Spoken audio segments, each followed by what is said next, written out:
ಪ್ರೀತಿಯ ಕೇಳುಗರಿಗೆ ರವಿ ಬೆಳಗೆರೆಯ ನಮಸ್ಕಾರಗಳು. ಸುಮ್ಮನೆ ನಿಮಗೊಂದು ಪ್ರಶ್ನೆ ಕೇಳ್ತೀನಿ ಇವತ್ತು. ನಿಮ್ಮ ಹತ್ರ ಇತ್ತೀಚಿನ ದಿನಗಳಲ್ಲಿ ನೀವು ಹಾಕ್ಕೊಳ್ಳದೇ ಇರುವಂಥ, ಸುಮ್ಮನೆ ವಾರ್ಡ್ರೋಬ್ನಲ್ಲಿ ಹಾಗೆ ಇಸ್ತ್ರಿ ಮಾಡಿ ಮಡಚಿಟ್ಟಿರುವಂಥ ಅಂಗಿಗಳು ಎಷ್ಟಿವೆ? ಇದೇನಿದು ಎದ್ದೇಟ್ಗೆ ಅಂಗಿಗೆ ಕೈ ಹಾಕ್ತಾನಲ್ಲ ಅಂದ್ಕೋಬೇಡಿ. ಕ್ಯಾಶುಯಲ್ ಆಗಿ ಕೇಳ್ತಾ ಇದ್ದೀನಿ. How many extra shirts you have? ಒಂದು ಕಾಲ ಇತ್ತು ನನ್ನ ಹತ್ರ ಎರಡೇ ಅಂಗಿ ಇದ್ವು, ಜಸ್ಟ್ 2 ಶರ್ಟ್ಸ್. ದಿನ ಹಾಕ್ಕೊಳ್ಳೋಕ್ಕೆ ಒಂದು, ಎಲ್ಲಿಗಾದರೂ ವಿಶೇಷವಾದ ಕಡೆಗೆ, ಸಭೆ ಸಮಾರಂಭಗಳಿಗೆ, ನೆಂಟರಿಷ್ಟರ ಮನೆಗಳಿಗೆ ಹೋಗೋದಿದ್ರೆ ಹಾಕ್ಕೊಳ್ಳೋಕ್ಕೆ ಇನ್ನೊಂದು. ದಿನ ಹಾಕ್ಕೊಳ್ಳೋ ಶರ್ಟ್ನೇ 2 ದಿನಕ್ಕೋ 3 ದಿನಕ್ಕೋ ಒಂದ್ಸಲ ರಾತ್ರಿ ಒಗೆದು ಬೆಳಿಗ್ಗೆ ಮನೇಲೇ ಇಸ್ತ್ರಿ ಮಾಡಿ ಹಾಕೋತಿದ್ದ ಕಾಲ ಅದು. ನನ್ನ ವಯಸ್ಸಿನವ್ರಿಗೆ ಬಹುಶಃ ಗೊತ್ತಿರುತ್ತೆ, ಆ ಕಾಲದಲ್ಲಿನ್ನೂ ರೆಡಿಮೇಡ್ ಶರ್ಟ್ಗಳು ಅಷ್ಟು ಪಾಪ್ಯುಲರ್ ಆಗಿರಲಿಲ್ಲ. ಅಂಗಡಿಗೆ ಹೋಗಿ ಶರ್ಟ್ ಬಟ್ಟೆ ತಗೋತಾ ಇದ್ವಿ. ಮದುವೆ ಮುಂಜಿ ಥರದ ಸಮಾರಂಭಗಳಲ್ಲಿ ಯಾರಾದರೂ ಕೊಡೋದಿದ್ರೆ ಶರ್ಟ್ ಬಟ್ಟೆ ಅಂತ ಕೊಡೋರು. ಅದನ್ನು ಹೊಲಿಯೋಕೆ ಒಬ್ಬ ಟೈಲರು, ಏನು ಸಾರ್ ಶರ್ಟ್ ಪೀಸ್ಗೆ ಎಷ್ಟು ಕೊಟ್ರಿ ಅಂತ ಕೇಳ್ತಿದ್ದ. ಇಷ್ಟು ಕೊಟ್ವಿ ಅಂದ ಕೂಡಲೇ ಅರೆ ತುಂಬ ಜಾಸ್ತಿ ಕೊಟ್ಬಿಟ್ರಲ್ಲ ಅಂತ ಇದ್ದ. ನಾಳೆ ಬನ್ನಿ ಅಂತಿದ್ದ, ನಾಳೆ ಹೋದರೆ ನಾಡಿದ್ದು ಬನ್ನಿ ಅಂತಿದ್ದ. ಎಲ್ಲ ಹೊಲ್ದಿದ್ದೀನಿ, ಒಂದ್ಸಲ ಹಾಕ್ಕೊಂಡು ಟ್ರಯಲ್ ನೋಡಿ ನೀವು ಹ್ಞೂ ಅಂದ್ಬಿಟ್ರೆ ನಾಳೆ ಗುಂಡಿ ಹೊಲ್ದು ಕೊಟ್ಬಿಡ್ತೀನಿ ಅಂತಿದ್ದ. ಹಾಗೆ ಶರ್ಟ್ ಹೊಲಿಸಿ ಹಬ್ಬದ ದಿನ ಸಾಯಂಕಾಲದ ಹೊತ್ತಿಗೊಂದು ಹೊಸ ಶರ್ಟ್ ಹಾಕ್ಕೊಳ್ಳೋದೇ ಒಂದು ದೊಡ್ಡ ಸಂಭ್ರಮ. ಹಾಗೆ ಹೊಲಿಸಿದ ಶರ್ಟು ಏನಿಲ್ಲ ಅಂದರೂ 2 ವರ್ಷ ಹಾಕ್ಕೋತಿದ್ವಿ. ಈ ಶರ್ಟ್ ಹಳೇದಾದ್ಮೇಲೆ ಇನ್ನೊಂದು ಹೊಲಿಸ್ತಾ ಇದ್ವಿ. ಎಲ್ಲ ಸೇರ್ಸ್ ಗುಡ್ಡೆ ಹಾಕಿದ್ರು 6ರಿಂದ 8 ಶರ್ಟ್ಗಿಂತ ಜಾಸ್ತಿ ಇರ್ತಾ ಇರಲಿಲ್ಲ. ಆದರೆ ಇವಾಗಿನ ವ್ಯವಹಾರವೇ ಬೇರೆ. ಶರ್ಟ್ ಬೇಕು ಅಂತ ಮನಸ್ಸಿಗೆ ಬರಬೇಕಷ್ಟೇ. ಛಕ್ ಅಂತ ಒಂದು ರೆಡಿಮೇಡ್ ಅಂಗಡಿಗೆ ನುಗ್ಗಿದ್ರೆ ಯಾವ ಬ್ರ್ಯಾಂಡ್ ಬೇಕು ಹೇಳಿ, ಥರೇವಾರಿ ಶರ್ಟ್ಗಳು. ಒಂದೊಂದು ಶರ್ಟ್ ತಗೊಳ್ಳೋ ಕಾಲವೇ ಹೋಯ್ತು. ಕೈಲಿ ಕಾಸಿದ್ರೆ ಅದ್ಭುತವಾಗಿರೋ 6 ಶರ್ಟ್ ಒಂದೇ ಸಲ ತಂದಿಟ್ಕೊಂಡ್ಬಿಡ್ತೀವಿ. ನಾನು ಕೇಳಿದ್ದು, ಹಾಗೆ ತಂದಿಟ್ಕೊಂಡ ಶರ್ಟ್ಗಳೇ ನಿಮ್ಮ ಹತ್ರ ಎಷ್ಟಿವೆ ಅಂತ.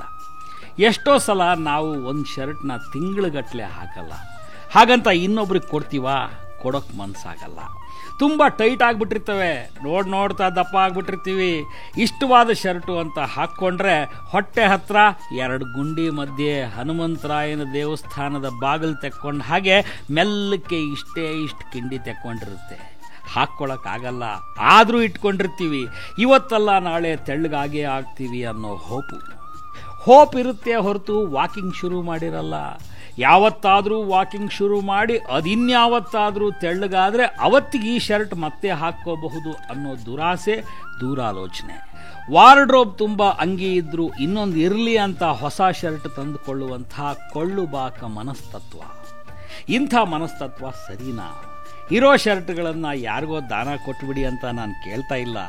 ಬೇಕಿಲ್ಲದೆ ಇದ್ದಾಗಲೂ ನಾವು ಯಾಕೆ ಅನೇಕ ವಸ್ತುಗಳನ್ನು ಪರ್ಚೇಸ್ ಮಾಡ್ತೀವಿ ಅಂತ ನಮ್ಮನ್ನು ನಾವೇ ಕೇಳ್ಕೊಂಡ್ಬಿಟ್ರೆ ನಮ್ಮ ಲೈಫ್ ಸ್ಟೈಲ್ ಬದಲಾಗಬಹುದೇನೋ ಅಂತ ಒಂದು ಸಲಹೆ ಅಷ್ಟೇ. ದುಡ್ಡಿದೆ ಅಂತ, ಕಣ್ಣಿಗೆ ಕಾಣಿಸ್ತು ಅಂತ ಸಿಕ್ಕದನ್ನೆಲ್ಲ ಖರೀದಿ ಮಾಡ್ತೀವಿ. ಯಾವುದಾದ್ರೂ ಒಂದು ಭಾನುವಾರ ಬಿಡುವಿದ್ದಾಗ ನೀವೇ ಮನೆಯಲ್ಲೆಲ್ಲ ಓಡಾಡಿ ಎಷ್ಟು ಅನ್ವಾಂಟೆಡ್ ಸಾಮಗ್ರಿಗಳನ್ನು ತಂದು ಮನೆಯಲ್ಲಿ ಗುಡ್ಡೆ ಹಾಕ್ಕೊಂಡಿದ್ದೀರಿ ಅಂತ ನೋಡಿ. ಮಾರೋರ್ಗೇನಂತೆ ಅವ್ರು ಮಾರ್ತಾನೆ ಇರ್ತಾರೆ, ಆದರೆ ಬೇಡವಾಗಿದ್ರೂ ನಾವು ಅವುಗಳನ್ನು ಕೊಂಡ್ಕೋಬೇಕಾ? Just a thought for the day ಅಷ್ಟೇ. ಇಲ್ಲೊಂದು ಇಂಟ್ರೆಸ್ಟಿಂಗ್ ಆದ ಪ್ರಶ್ನೆ ಇದೆ. ಗಂಗೇನಹಳ್ಳಿಯಿಂದ ಮಿಸ್ ಅಲಕನಂದ ಅನ್ನೋ ಹುಡುಗಿ ಕಳಿಸಿರೋದು. ಬೆಳಗೆರೆ ಅವರೇ, ನನಗೆ ಒಬ್ಬ ಫ್ರೆಂಡ್ ಇದ್ದಾಳೆ. ಉಳಿದ ವಿಷಯಗಳಲ್ಲೆಲ್ಲ ಸರಿ, ಆದರೆ ತುಂಬ ಸುಳ್ಳು ಹೇಳ್ತಾಳೆ. ವಿನಾಕಾರಣವಾದ ಸುಳ್ಳು ಹೇಳ್ತಾಳೆ. ನಮಗೆ ಸುಳ್ಳು ಅಂತ ಗೊತ್ತಾಗ್ತಾ ಇರುತ್ತೆ, ಆದರೂ ಹೇಳ್ತಾಳೆ. ಅದರಿಂದ ಅವಳಿಗೇನೋ ಅಂಥ ಲಾಭ ಇರಲ್ಲ, ಆದರೂ ಯಾಕೆ ಸುಳ್ಳು ಹೇಳ್ತಾಳೆ ಅಂತ ಕೇಳ್ತಾಳೆ ಅಲಕನಂದ. ಡಿಯರ್ ಲೇಡಿ, ನಿನ್ನ ಫ್ರೆಂಡ್ ಒಬ್ಬಳೇ ಅಲ್ಲ, ಆ ವಯಸ್ಸಿನ ಅನೇಕ ಹುಡುಗಿಯರು ಹೀಗೆ ವಿನಾಕಾರಣದ ಸುಳ್ಳುಗಳನ್ನು ಹೇಳ್ತಾ ಇರ್ತಾರೆ. ನಂಗೊಬ್ಬ ಬಾಯ್ ಫ್ರೆಂಡ್ ಇದ್ದಾನೆ. ಎಷ್ಟು ಹ್ಯಾಂಡ್ಸಮ್ ಆಗಿದ್ದಾನೆ ಗೊತ್ತಾ? He is tall, well built, ಮನೆ ಕಡೆ ಸಖತ್ ಶ್ರೀಮಂತರು. ಅವ್ರ ತಂದೆ ಎಕ್ಸ್ಪೋರ್ಟ್ ಬಿಸ್ನೆಸ್ನಲ್ಲಿದ್ದಾರೆ. ಇವನು ಒಬ್ಬನೇ ಮಗ, ಒಬ್ಬ ತಂಗಿ ಇದ್ದಾಳೆ. ನಾನು ಅಂದರೆ ಅವನಿಗೆ ಎಷ್ಟಿಷ್ಟ ಆಗುತ್ತಾ, ನಿನ್ನನ್ನು ನೋಡ್ತಾನೇ ಇರಬೇಕು ಅನಿಸುತ್ತೆ ಅಂತಾನೆ. ಫೋನ್ ತಗೊಂಡ್ರಂತೂ ಮಾತು ಮಾತು ಮಾತು ಮಾತು ಮಾತು. ಮೊನ್ನೆ ನೀನು ಅಂದ್ಯಲ್ಲ, ಟ್ರೈ ಮಾಡಿದೆ ಕಣೆ, ಎಂಗೇಜ್ ಬರ್ತಾ ಇತ್ತು ಅಂತ. ಅವನ ಜೊತೆನೇ ಮಾತಾಡ್ತಾ ಇದ್ದೆ. ನಿನ್ನೆ ಸಿಕ್ಕಿದ್ದ. We had panipuri. ಖಾರ ಕಣೋ ಅಂದ ತಕ್ಷಣ ತಾನೇ ಓಡ್ ಹೋಗಿ ಬಿಸ್ಲೇರಿ ತಂದುಕೊಟ್ಟ. ಹಿ ಲವ್ಸ್ ಮೀ ಸೋ ಮಚ್. ಎಷ್ಟು ಅಂಡರ್ಸ್ಟ್ಯಾಂಡಿಂಗ್ ಇದೆ ಗೊತ್ತಾ ಅವನಿಗೆ. ಹಾಗಂತ ತನ್ನ ಬಾಯ್ ಫ್ರೆಂಡ್ ಬಗ್ಗೆ ಒಬ್ಬ ಹುಡುಗಿ ನಿರಂತರವಾಗಿ ಹೇಳ್ಕೊತಾನೇ ಇರ್ತಾಳೆ. ದಿನಕ್ಕೊಂದು ಸುಳ್ಳು ಹೇಳ್ತಾಳೆ. ಆಯಿತು, ಅವನು ಯಾರೋ ಚಲುವಾಂತ ಚೆನ್ನಿಗ, ಟಾಲ್, ಫೇರ್ ಆ್ಯಂಡ್ ಹ್ಯಾಂಡ್ಸಮ್, ಹೇಗಿದಾನೋ ನೋಡೇ ಬಿಡೋಣ, ಮೀಟ್ ಮಾಡಿಸು ಅಂತ ಕೇಳಿ ನೋಡಿ. ಅವಳು ಅದಕ್ಕೂ ಒಂದು ಸುಳ್ಳು ಹೇಳ್ತಾಳೆ. ಈಗ ಹೊರಟುಬಿಟ್ಟ ಕಣೆ, ಹಿ ಜಸ್ಟ್ ಲೆಫ್ಟ್, ಜಬಲ್ಪುರಲ್ಲಿ ಟೆನ್ನಿಸ್ ಟೂರ್ನಮೆಂಟ್ ಇದೆಯಂತೆ, ನಿನ್ನ ಫ್ರೆಂಡ್ನ ಮುಂದಿನ ವಾರ ಮೀಟ್ ಮಾಡ್ತೀನಿ, ನನ್ನ ಪರವಾಗಿ ಸಾರಿ ಹೇಳು ಅಂತ ಹೇಳ್ದ ಅಂತಾಳೆ. ಹೀಗೆ ಸಣ್ಣ ಪುಟ್ಟ ಸುಳ್ಳು ಹೇಳ್ಕೊಂಡು ಕಾಲ ಹಾಕ್ತಾನೇ ಹೋಗ್ತಾಳೆ. ಅವನನ್ನು ಯಾವತ್ತೂ ಮೀಟ್ ಮಾಡಿಸೋದೇ ಇಲ್ಲ. ಯಾಕೆ ಅಂದರೆ ಅವಳಿಗೆ ಬಾಯ್ ಫ್ರೆಂಡೇ ಇರಲ್ಲ. ಅನೇಕ ಹುಡುಗಿರು ಯಾಕೆ ಹೀಗೆ ಮಾಡ್ತಾರೆ ಅಂದರೆ ಅವರಿಗೆ ತಮ್ಮನ್ನು ಯಾರಾದರೂ ಹಾಗೆ ಸತ್ತೋಗೋಷ್ಟು ಗಾಢವಾಗಿ ಪ್ರೀತಿಸಲಿ ಅಂತ ಆಸೆ ಇರುತ್ತೆ. ಆದರೆ ತಮ್ಮ ರೂಪದ ಬಗ್ಗೆ, ಅಪಿಯರೆನ್ಸ್ ಬಗ್ಗೆ ಚಿಕ್ಕದೊಂದು ಕೀಳರಿಮೆ ಇರುತ್ತೆ. ನಾನು ಕುಳ್ಳಕ್ಕಿದ್ದೀನಿ, ಕಪ್ಪಗಿದ್ದೀನಿ, ನಂಗೆ ಉಬ್ಬಲ್ಲಿದೆ, ನಾನು ತುಂಬ ತೆಳ್ಳಗಿದ್ದೀನಿ, ಈ ಥರದ ಕಾಂಪ್ಲೆಕ್ಸಸ್ ಬೆಳೆಸ್ಕೊಂಡಿರೋ ಹುಡುಗಿರಿಗೆ ತಮ್ಮಂಥವ್ರನ್ನು ಕೂಡ ಪ್ರೀತಿಸೋರಿದ್ದಾರೆ. ಒಬ್ಬನಿದ್ದಾನೆ, ಅವನು ಟಾಲ್, ಫೇರ್ ಆ್ಯಂಡ್ ಹ್ಯಾಂಡ್ಸಮ್ ಅಂತ ಹೇಳ್ಕೊಂಡ್ರೆ ಅದೊಂದು ಸೈಕಲಾಜಿಕಲ್ ಸ್ಯಾಟಿಸ್ಫ್ಯಾಕ್ಷನ್ ಕೊಡುತ್ತೆ. ಅದು ಅವರ ಪಾಲಿನ ಸೈಕಲಾಜಿಕಲ್ ನೀಡ್. ಹಾಗೆ ಸುಳ್ಳು ಹೇಳೇ ಒಬ್ಬ ನಾನ್ ಎಕ್ಸಿಸ್ಟೆಂಟ್ ಅಂದರೆ ಅಸ್ತಿತ್ವದಲ್ಲೇ ಇಲ್ಲದ ಒಬ್ಬ ಬಾಯ್ ಫ್ರೆಂಡ್ನ ಸೃಷ್ಟಿ ಮಾಡ್ತಾ ಮಾಡ್ತಾ ಮಾಡ್ತಾ ಆ ಸುಳ್ಳನ್ನು ಅವರೇ ನಂಬ್ತಾ ಹೋಗ್ತಾರೆ. ಸುಳ್ಳಿನ ಸುಖದಲ್ಲಿ ಬದುಕೋದು ಕೂಡ ಒಂದು ಮಜಾನೇ. ಒನ್ ಫೈನ್ ಡೇ ಅವರಿಗೆ ಇನ್ನು ಈ ಸುಳ್ಳನ್ನು ಸಮರ್ಥಿಸ್ಕೊಳ್ಳೋಕ್ಕಾಗಲ್ಲ, ಇದನ್ನು ಹೀಗೆ ಮುಂದುವರ್ಸೋಕ್ಕಾಗಲ್ಲ ಅಂತ ಅನ್ನಿಸ್ದಾಗ, ನನ್ನ ಬಾಯ್ ಫ್ರೆಂಡ್ ಸ್ಟೇಟ್ಸ್ಗೆ ಹೊರಟೋದ ಕಣೆ, ಇನ್ನು 3 ವರ್ಷ ಬರಲ್ಲ ಅಂತ ತಮ್ಮ ಕಲ್ಪನಾ ಲೋಕದ ಕ್ರಿಯೇಷನ್ಗೆ ತೆರೆ ಎಳೆದು ಬಿಡ್ತಾರೆ. ಈ ತರಹದ ಹುಡುಗಿಯರಿಗೆ ಕೆಲವು ಸಲ ಮನೆ ಕಡೆ ಸಮೃದ್ಧವಾದ ಸಂಪೂರ್ಣವಾದ ಪ್ರೀತಿ ಸಿಕ್ಕಿರೋದಿಲ್ಲ. ಹೆಣ್ಣು ಹುಟ್ಟಿತು ಅನ್ನೋ ಕಾರಣಕ್ಕೆ ತಂದೆ ನೆಗ್ಲೆಕ್ಟ್ ಮಾಡಿರ್ತಾನೆ. ತಾಯಿಗೆ ಗಂಡು ಮಗನ ಮೇಲೆ ಪ್ರೀತಿ, ಹೆಣ್ಣು ಮಕ್ಕಳನ್ನು ತುಂಬ ಸ್ಟ್ರಿಕ್ಟಾಗಿ ಬೆಳೆಸಬೇಕು ಅಂತ ಕೆಲವರು ಅಂದ್ಕೊಂಡು ಬಿಟ್ಟಿರ್ತಾರೆ. ಆ ಥರದ ಅಸಹಜ ವಾತಾವರಣದಲ್ಲಿ ಬೆಳೆದ ಹುಡುಗಿಯರು ಇಂಥ ಸುಳ್ಳಿನ ಸಾಮ್ರಾಜ್ಯ ಕಟ್ಟಿಕೊಂಡು ಅದರಲ್ಲಿ ಸಂತೋಷವನ್ನು ಕಾಣ್ತಾ ಇರ್ತಾರೆ. ಬೆಳೀತಾ ಬೆಳೀತಾ ಜೀವನದ ರಿಯಾಲಿಟಿ ಅರ್ಥವಾಗ್ತಾ ಕೀಳರಿಮೆ ಕಡಿಮೆ ಮಾಡ್ಕೋತಾರೆ. ಎಲ್ಲೋ ಒಂದು ತಿರುವಿನಲ್ಲಿ ನಿಜವಾಗಿಯೂ ಅಂಥ ಹುಡುಗಿಯರಿಗೆ ಅವರನ್ನು ಪ್ರಾಮಾಣಿಕವಾಗಿ ಪ್ರೀತಿಸೋ ಯುವಕ ಸಿಗ್ತಾನೆ. ಬಾಳು ಹಸನಾಗುತ್ತೆ. ಹಾಗಾಗಲಿ ಅಂತ ಹಾರೈಸ್ತೀನಿ. ಹಾಗೆ ಇವತ್ತು ನಾನು ನಿಮಗೆ ವೃಶ್ಚಿಕ ರಾಶಿಯವರ ಬಗ್ಗೆ ಅಂದರೆ ಸ್ಕಾರ್ಪಿಯೋಗಳ ಬಗ್ಗೆ ಕೆಲವು ಸಂಗತಿಗಳನ್ನು ಹೇಳೋಕ್ಕೆ ಇಷ್ಟಪಡ್ತೀನಿ. ಈ ಜ್ಯೋತಿಷ್ಯವಲ್ಲದ ಜ್ಯೋತಿಷ್ಯಕ್ಕೆ ಸಂಬಂಧಿಸಿದ ಹಾಗೆ ನಿಮಗೊಂದು ಮಾತು ಹೇಳಬೇಕು. ಒಂದು ಪರ್ಟಿಕ್ಯುಲರ್ ರಾಶಿಯವರ ಬಗ್ಗೆ ಒಂದೇ ದಿನದಲ್ಲಿ ಒಂದೇ ತಾಸಿನೊಳಗಾಗಿ ಒಂದು ಸಿಟ್ಟಿಂಗ್ನಲ್ಲಿ ಎಲ್ಲನೂ ಹೇಳೋಕ್ಕಾಗಲ್ಲ. ಹಾಗಂತ ಒಂದು ರಾಶಿ ಹಿಡ್ಕೊಂಡು ಕಂಟಿನ್ಯೂಸ್ ಆಗಿ 15 ದಿನ ಮಾತಾಡೋಕ್ಕೂ ಆಗಲ್ಲ. ಇವತ್ತಿಷ್ಟು ಮತ್ತಾವತ್ತೋ ಇನ್ನೊಂದಿಷ್ಟು, ಇನ್ಯಾವತ್ತೋ ಮತ್ತೊಂದಿಷ್ಟು ಅಂತ ಒಂದೊಂದು ರಾಶಿ ಬಗ್ಗೆನೂ ಹೇಳ್ತಾ ಹೋಗ್ತೀನಿ. ಬೇಸಿಕಲಿ ಇದು ಮನುಷ್ಯನ ಸ್ವಭಾವದ ಅನಾಲಿಸಿಸ್ಸೇ ಹೊರತು ಭವಿಷ್ಯ ಹೇಳೋವಂಥದ್ದಲ್ಲ. ಆ ಮಾತನ್ನು ನೆನಪು ಮಾಡಿಕೊಡ್ತಾ ಇದ್ದೀನಿ. ಇಂಗ್ಲಿಷ್ ಕ್ಯಾಲೆಂಡರ್ನ ಪ್ರಕಾರ ಅಕ್ಟೋಬರ್ 24ರಿಂದ ನವೆಂಬರ್ 22 ಮಧ್ಯೆ ಹುಟ್ಟಿದವರನ್ನು ಅವರು ಸ್ಕಾರ್ಪಿಯೋಗಳು ಅಂತ ಕರೀತಾರೆ. ನಮ್ಮಲ್ಲಿ ಅವರನ್ನು ವೃಶ್ಚಿಕ ರಾಶಿಯವರು ಅಂತೀವಿ. ಯಾರಾದರೂ ವಿಪರೀತ ವ್ಯಂಗ್ಯವಾಗಿ ಕುಟ್ಕಿ ಮಾತಾಡ್ತಾ ಇದ್ದರೆ ಅವೊಂದು ವೃಶ್ಚಿಕ ರಾಶಿನೇನೋ ನೋಡ್ರಿ ಅಂತಿರ್ತೀವಿ. ಅವರನ್ನು ನಿರ್ದಯಿಗಳು, ಅಪಾಯಕಾರಿಗಳು, ಮೋಸ್ಟ್ ಡೇಂಜರಸ್ ಪೀಪಲ್ ಅಂತೆಲ್ಲ ಅನ್ನೋರಿದ್ದಾರೆ. ಆದರೆ ತಪ್ಪು ಅದು. ಮೋಸ್ಟ್ ಆಫ್ ದಿ ಟೈಮ್ಸ್ ವೃಶ್ಚಿಕ ರಾಶಿಯವರು ಯಶಸ್ವಿ ಪುರುಷರಾಗಿರ್ತಾರೆ. ಅವರ ಕಣ್ಣು ತೀಕ್ಷ್ಣವಾಗಿರ್ತವೆ. ಅವರು ದಿಟ್ಟಿಸಿ ನೋಡ್ತಾ ಇದ್ದರೆ ಅವರನ್ನು ಎದುರಿಸೋದು ಕಷ್ಟ. ಆದರೆ ಅವರ ದನಿ ವೆಲ್ವೆಟ್ ಥರ ಮೃದುವಾಗಿರುತ್ತೆ. ನಿಧಾನವಾಗಿ ದೃಢವಾಗಿ ಮಾತಾಡ್ತಾರೆ. ಅವರ ಈಗೋ ಅವರಿಗೆ ತುಂಬ ಮುಖ್ಯ. ಅವರಿಗೆ ತಾವೇನು ಅನ್ನೋದು ಗೊತ್ತಿರುತ್ತೆ, ತಾವೇನಲ್ಲ ಅನ್ನೋದು ಗೊತ್ತಿರುತ್ತೆ. ಅವರನ್ನು ಬದಲಾಯಿಸೋದು ಕಷ್ಟ. ಅವರನ್ನು ಹೊಗಳಿ ಸಂತೋಷಪಡಿಸೋದಕ್ಕಾಗೋದಿಲ್ಲ. ನೀವು ಅವಮಾನ ಮಾಡಿದ್ರೆ ಅವ್ರು ಕುಗ್ಗಲ್ಲ. ತುಂಬ ಹೊಗಳೋಕೆ ಹೋದರೆ ಸ್ಕಾರ್ಪಿಯೋಗಳು ನಿಮ್ಮನ್ನೇ ಅನುಮಾನಿಸ್ತಾರೆ. Be careful. ವೃಶ್ಚಿಕ ರಾಶಿಯವರು ಬಲಿಷ್ಠರಾಗಿರ್ತಾರೆ. ಅವ್ರ ಮೂಗು ಎದ್ದು ಕಾಣೋ ಹಾಗಿರುತ್ತೆ, ದಟ್ಟವಾದ ಹುಬ್ಬಿರುತ್ತೆ ಅಂತಾರೆ. ಆದರೆ ವೃಶ್ಚಿಕ ರಾಶಿಯವರ ಮನಸ್ಸಿನೊಳಗೆ ಏನು ನಡೀತಾ ಇರುತ್ತೆ ಅನ್ನೋದನ್ನು ಅಷ್ಟು ಸುಲಭವಾಗಿ ತಿಳ್ಕೊಳ್ಳೋಕ್ಕೆ ಆಗೋದಿಲ್ಲ. ಬೇಕು ಅಂತಲೇ ನಿರ್ಭಾವುಕವಾದ ಮುಖ ಮಾಡ್ಕೊಂಡು ಕೂತಿರ್ತಾರೆ. ಅವ್ರು ನಗೋದು ಸ್ವಲ್ಪ ಅಪರೂಪವೇ ಆದರೂ ನಕ್ಕ ನಗೆಯಲ್ಲಿ ನಾಟಕ ಇರಲ್ಲ, ಕಲ್ಮಶ ಇರಲ್ಲ. ಅವರು ಉಳಿದವರ ಹಾಗೆ ಕುಣಿದು ಕುಪ್ಪಳಿಸಲ್ಲ. ಹಾಗೇನೆ ಕೂತಲ್ಲೇ ನರ್ವಸ್ ಆಗಲ್ಲ, ಖುಷಿ ಆದರೆ ಉಬ್ಬಲ್ಲ, ಎದುರುಗಡೆ ಇರೋರನ್ನ ಗಮನಿಸ್ತಾನೇ ಇರ್ತಾರೆ, ಸೈಲೆಂಟ್ ಆಗಿ ಅರ್ಥ ಮಾಡ್ಕೋತಾನೇ ಇರ್ತಾರೆ. ಆ ವಿಷಯದಲ್ಲಿ ಅವರು ಎಕ್ಸ್ಪರ್ಟ್ಸ್. ಒಬ್ಬ ಸ್ಕಾರ್ಪಿಯೋನ ಸಲೀಸಾಗಿ ಯಾವುದಕ್ಕೂ ಒಪ್ಸೋಕ್ಕಾಗಲ್ಲ ಅನ್ನೋದಕ್ಕೆ ಚಿಕ್ಕದೊಂದು ಜೋಕ್ ಹೇಳ್ತೀನಿ, ಕೇಳಿಸ್ಕೊಳ್ಳಿ. ಅವಳ ಹೆಸರು ಭಾಗ್ಯ ಅಂತ ಇಟ್ಕೊಳ್ಳಿ. ಅವಳ ಸೌಭಾಗ್ಯ ಅಂದರೆ ಅವಳ ಗಂಡ ಸ್ಕಾರ್ಪಿಯೋ. ಕೆಲವು ಸಲ ಅದೇನೇ ದೌರ್ಭಾಗ್ಯ ಅಂತ ಇದ್ಲು ಭಾಗ್ಯ. ಅವನು ಎಲ್ಲಿಗೂ ಕರ್ಕೊಂಡು ಹೋಗ್ತಾ ಇರಲಿಲ್ಲ. ವಿಪರೀತ ಸೀರಿಯಸ್ ಫೆಲೋ. ತುಂಬ ಪ್ರೀತಿಸ್ತಾನೆ ಅನ್ನೋದೇನೋ ನಿಜ, ಆದರೆ ಅಷ್ಟು ಸೀರಿಯಸ್ ಆಗಿ ಪ್ರೀತಿಸಿದ್ರೆ ಹೇಗ್ರಿ? ಒಂದ್ಸಲ ಭಾಗ್ಯ ಕಾಯಿಲೆ ಬಿದ್ಲು. ಅವಳ ಗಂಡ ಡಾಕ್ಟರ್ ಹತ್ರಕ್ಕೆ ಕರ್ಕೊಂಡು ಹೋದ. ಗಂಡನ್ನ ಆಚೆ ಕೂಡಿಸಿ ಡಾಕ್ಟರ್ ಹತ್ರ ಕಣ್ಣೀರಿಟ್ಕೊಂಡು ಹೇಳಿದ್ಲು ಭಾಗ್ಯ, ಡಾಕ್ಟ್ರೇ, ನನ್ನ ಗಂಡ ನನ್ನನ್ನು ಎಲ್ಲೂ ಕರ್ಕೊಂಡು ಹೋಗಲ್ಲ, ನೀವು ಸಜೆಸ್ಟ್ ಮಾಡಿದ್ರೆ ಮಾತ್ರ ಒಪ್ಕೋತಾನೆ. ಒಂದು 15 ದಿನ ಊಟಿಗೋ ಕೊಡೈಕೆನಾಲ್ಗೋ ಕರ್ಕೊಂಡು ಹೋಗು ಅನ್ನಿ. ಅದಾಗಲಿಲ್ಲ ಅಂದರೆ ಅಟ್ಲೀಸ್ಟ್ ಧರ್ಮಸ್ಥಳ, ಉಡುಪಿ, ಮುರುಡೇಶ್ವರ, ಗೋವಾ ಈ ಕಡೆನಾದರೂ ಕರ್ಕೊಂಡು ಹೋಗು ಅನ್ನಿ. ಇಲ್ದಿದ್ರೆ ನಿನ್ನ ಹೆಂಡತಿ ಆರೋಗ್ಯ ಸುಧಾರಿಸಲ್ಲ ಅನ್ನಿ. ಸ್ವಲ್ಪ ಸೀರಿಯಸ್ ಆಗಿ ಹೇಳಿ ಡಾಕ್ಟ್ರೇ ಅಂದ್ಲು. ಡಾಕ್ಟರ್ ಅವಳನ್ನ ಆಚೆ ಕಳಿಸಿ ವೃಶ್ಚಿಕನ್ನ ಒಳಗೆ ತರಿಸಿದ್ರು. ನೋಡಪ್ಪ ಮಿಸ್ಟರ್ ಚೇಳನ್, ನಿನ್ನ ಹೆಂಡತಿ ಭಾಗ್ಯ ಅದೇ ಈಗ ಎದ್ದೋದ್ಲಲ್ಲ ಆಯಮ್ಮ, ಆಕೆನ ಊಟಿಗೆ, ಕೊಡೈಕೆನಾಲ್ಗೆ, ಧರ್ಮಸ್ಥಳಕ್ಕೆ, ಉಡುಪಿಗೆ, ಮುರುಡೇಶ್ವರಕ್ಕೆ ಮತ್ತು ಗೋವಾಗೆ 15 ದಿನ ಕರ್ಕೊಂಡು ಹೋಗು, ಇಲ್ದಿದ್ರೆ ಆಯಮ್ಮ ಉಳಿಯಲ್ಲ, ಸಾರಿ ಅಂತ ಅಂದ್ಬಿಟ್ರು. ಈಚೆ ಬಂದ್ಮೇಲೆ ಭಾಗ್ಯ ಖುಷಿಯಾಗಿ ಕೇಳಿದ್ಲು, ಎಲ್ಲಿಗೆ ಕರ್ಕೊಂಡು ಹೋಗ್ತೀರಿ ಅಂತ. ನಿಧಾನವಾಗಿ ಉತ್ತರಿಸ್ತು ವೃಶ್ಚಿಕ, ಬೇರೆ ಡಾಕ್ಟರ್ ಹತ್ರಕ್ಕೆ ಅಂತ. That's the nature of a Scorpio. ಅವ್ರ ಮನಸ್ಸಿಗೆ ಏನು ಬರುತ್ತೋ ಅದೇ Manjunath. I am so happy ನೀವು ಕೇಳ್ತಾ ಇರೋ ಈ ಕಾರ್ಯಕ್ರಮ ಓ ಮನಸ್ಸೇ ಎಷ್ಟು ಜನಪ್ರಿಯವಾಗಿದೆ ಅಂದರೆ, ನಾಡಿನ ಅನೇಕ ಪ್ರಮುಖರು ಈ ಕಾರ್ಯಕ್ರಮದ ಬಗ್ಗೆ ತಮ್ಮ ಮೆಚ್ಚುಗೆನ, ಸಲಹೆಗಳನ್ನು, ತಕರಾರನ್ನು, ಸಜೆಷನ್ಸ್ನ ಕೊಡೋಕೆ ಶುರು ಮಾಡಿದ್ದಾರೆ. ಮೂಡಿಗೆರೆಯಿಂದ ಮೊನ್ನೆ ಕಾಂಗ್ರೆಸ್ ನಾಯಕಿ ಮೋಟಮ್ನವರು ಫೋನ್ ಮಾಡಿ ಕಾರ್ಯಕ್ರಮ ತುಂಬ ಚೆನ್ನಾಗಿ ಬರ್ತಿದೆ ಅಂತ ಹೇಳಿದ್ದಾರೆ. ಅವರು ಈ ಹಿಂದೆ ಮಂತ್ರಿಯಾಗಿದ್ದವರು, ರಾಜಕಾರಣದಲ್ಲಿ ಸಕ್ರಿಯರಾಗಿರುವಂಥವರು. ಹಾಗೇನೆ ಹೋರಾಟಗಾರರಾದ, ಸಂಘಟಕರಾದ, ಸಮಾಜವಾದಿಗಳು, ಹಿರಿಯ ಮುತ್ಸದ್ದಿ ಜಾರ್ಜ್ ಫರ್ನಾಂಡಿಸ್ ಅವರ ಆಪ್ತರು ಆದಂಥ ಶ್ರೀಪತಿ ರಾಯರು ಮೊಟ್ಟ ಮೊದಲ ದಿನದಿಂದಲೇ ಈ ಕಾರ್ಯಕ್ರಮದ ಬಗ್ಗೆ ತಮ್ಮ ಅಭಿಪ್ರಾಯ ನೀಡ್ತಾ ಬಂದಿದ್ದಾರೆ. I am thankful to him.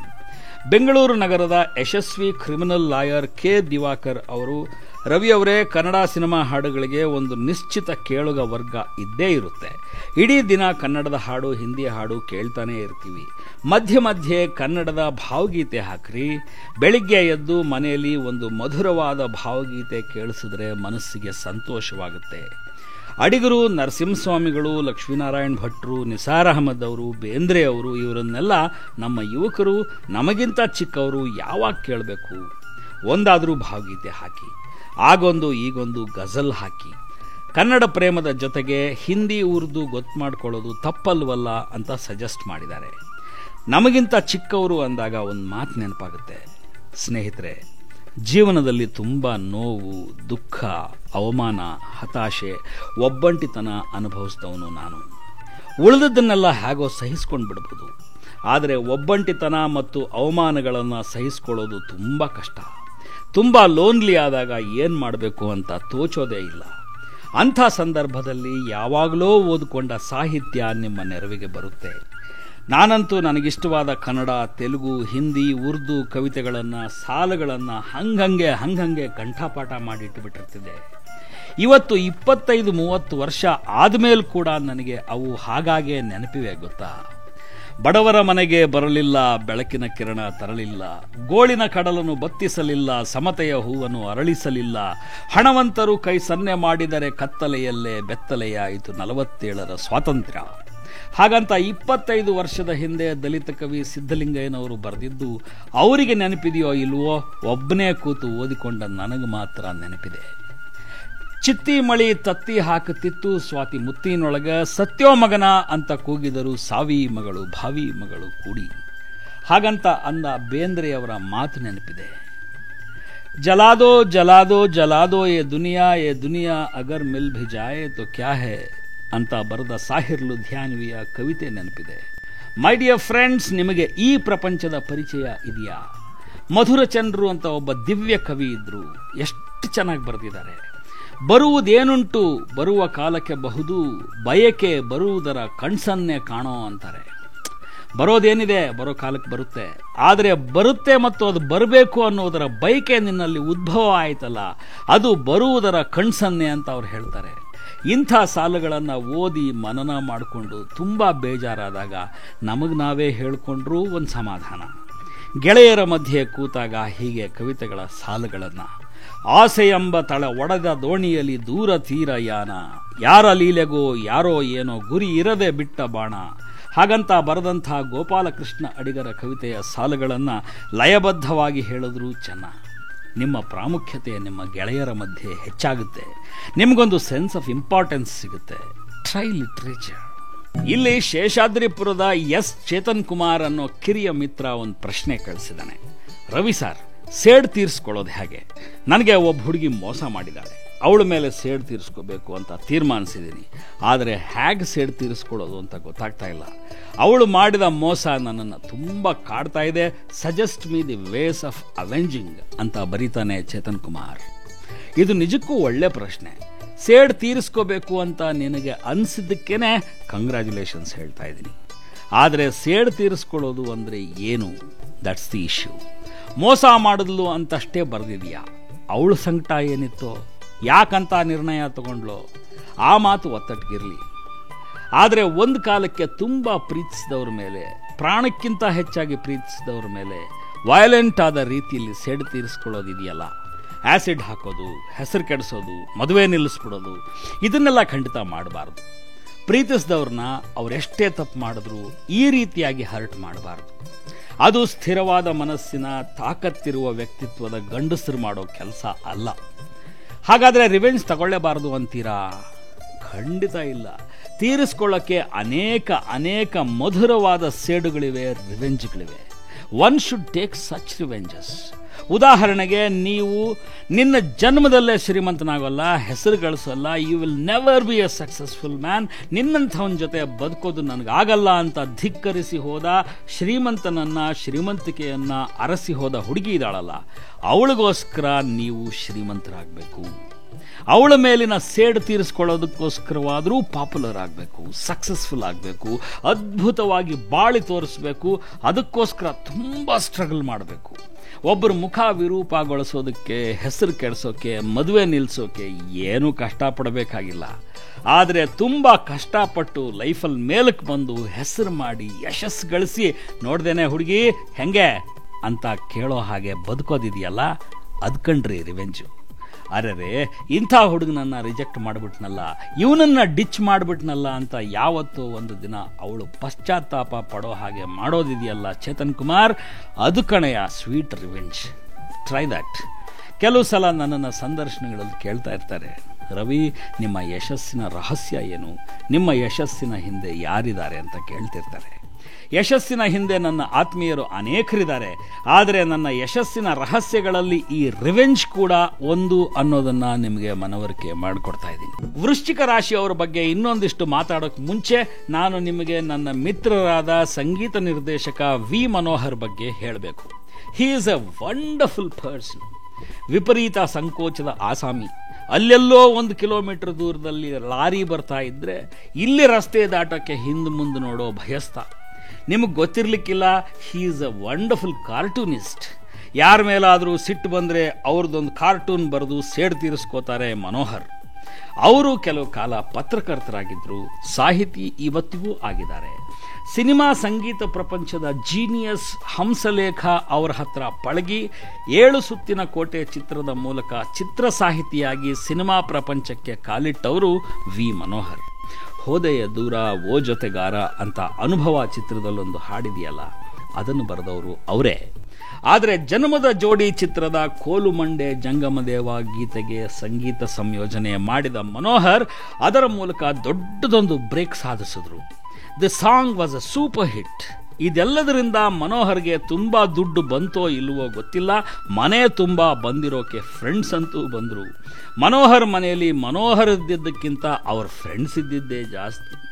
ತಮ್ಮ ತಾಯಿಯನ್ನ ಮನೋಹರ್ ತುಂಬ ಪ್ರೀತಿಸಿದ್ರು, ತುಂಬ ಚೆನ್ನಾಗಿ ನೋಡಿಕೊಂಡ್ರು ಅನ್ನೋದು ಅವರ ಜೀವನದ ನಿಜವಾದ ಸಾಧನೆ ಅಂತ ನಾನು ಭಾವಿಸ್ತೀನಿ. ಕಮಿಂಗ್ ಟು ವೃಶ್ಚಿಕ ರಾಶಿ ಅಗೈನ್, ಅವರನ್ನು ನೀವೇನಾದರೂ ಸಹಾಯ ಬೇಕು ಅಂತ ಅಪ್ರೋಚ್ ಮಾಡಿದ್ರೆ ಕರಾರುವಾಕ್ಕಾಗಿ ಆಗುತ್ತೆ ಅಥವಾ ಆಗಲ್ಲ ಅಂತ ಕಡ್ಡಿ ಮುರಿದ ಹಾಗೆ ಹೇಳ್ತಾರೆ. ಸಲಹೆ ಕೇಳಿದ್ರು ಅಷ್ಟೇ, ನೀವೇನಾದರೂ ಅಂದ್ಕೋತಿರೋ ಏನೋ ಅನ್ನೋ ಸಂಕೋಚ ಅವರನ್ನು ಕಾಡೋದೇ ಇಲ್ಲ. ಮನಸ್ಸಿಗೆ ಏನು ತೋಚುತ್ತೋ ಅದನ್ನು ಹೇಳಿಬಿಡ್ತಾರೆ ನೇರವಾಗಿ. ನಿಮ್ಮನ್ನು ಪ್ಲೀಸ್ ಮಾಡೋಕ್ಕೆ ಅಂತ ಅವ್ರು ಯಾವತ್ತೂ ಮಾತಾಡಲ್ಲ. ಅಕಸ್ಮಾತ್ ಅವರು ಹೊಗಳಿದ್ರೆ ಅದು ಅವರ ಮನಸ್ಸಿನಿಂದ ಬಂದ ಮಾತಾಗಿರುತ್ತೆ.